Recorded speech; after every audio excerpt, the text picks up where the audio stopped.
But at the same time, like, what makes you keep going? Like you said, you have failed ventures, right? Like when you look at your failures, like, what makes you look at it and say, you know what, that sucked, but I'm gonna get up and go do it again. Versus, hey, maybe this isn't for me, and I should like try something more safe and get a job or something like that. Like, um, you know, is it just solely your drive, or what happens when you face that wall, or when you hit that like pothole or something? Like, how do you rebound?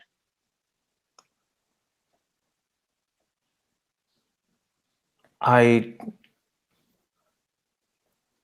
you should have a level of self-awareness to truly understand if that opportunity or business is worth pursuing.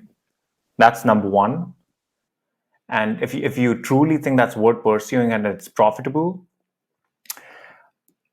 I think I always do it. I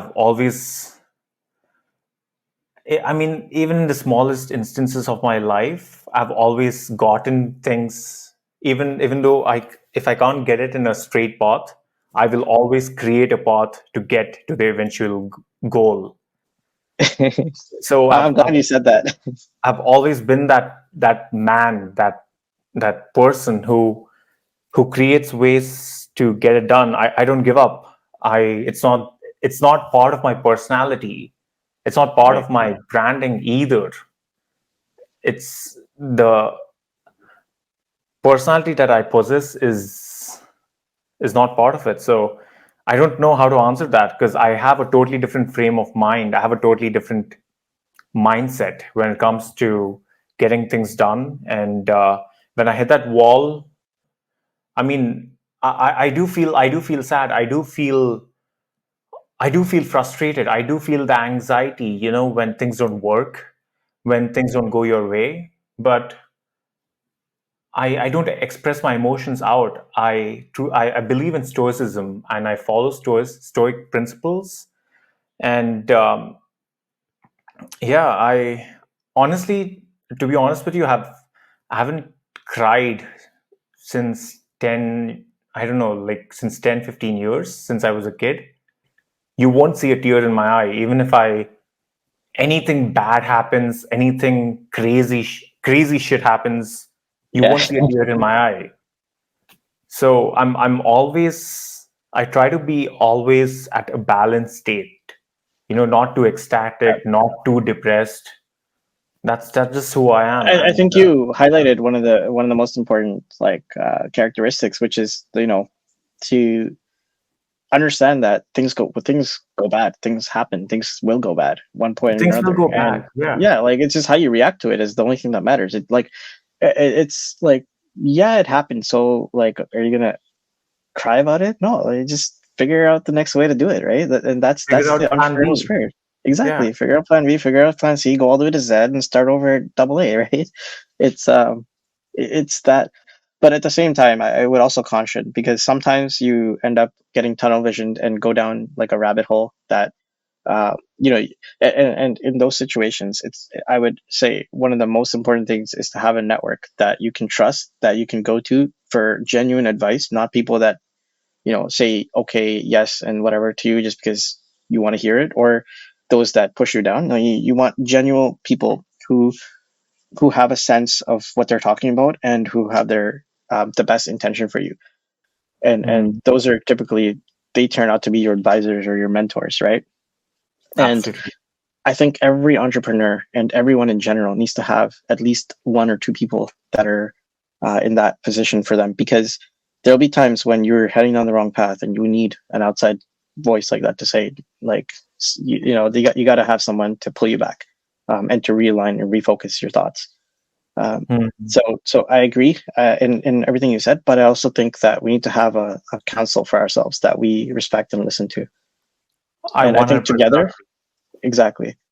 Because you're unable to see your own blind spots. It's very easy to Yeah. spot other person's blind spots, but you wouldn't be aware of your own. And Marcus Aurelius, the Roman emperor, mentions about the same thing in his book. That's a fantastic point, to have a Yeah. council of trusted network around you. And And that's what's really hard to find. Fortunately, I have my father, have my sister, have my mother, have my brother-in-law, everyone who has the best interest interest for me, Hmm. but they don't share the same mindset. Unfortunately, they don't share Hmm. my kind of driven, relentless mindset. But yeah, and that's what we hope to accomplish through this podcast. If you're watching this podcast and you have a similar mindset, a go-getter mindset, never give up mindset, reach out to us and we will, it would be a pleasure to connect with you. Yeah, well said.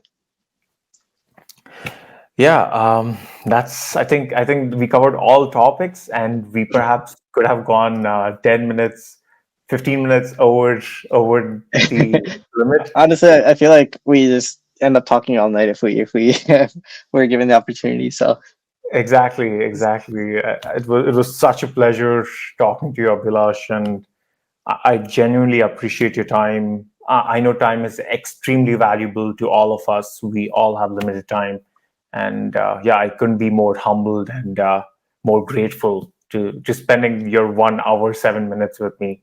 Thank you. thank you for having me, and I'm glad to be here. I'm glad to talk, and I hope your podcast and those that are watching experience as much success as you can get. And like we mentioned, failure is part of what we do. So just keep going. That's the only way forward. What a way to close this podcast.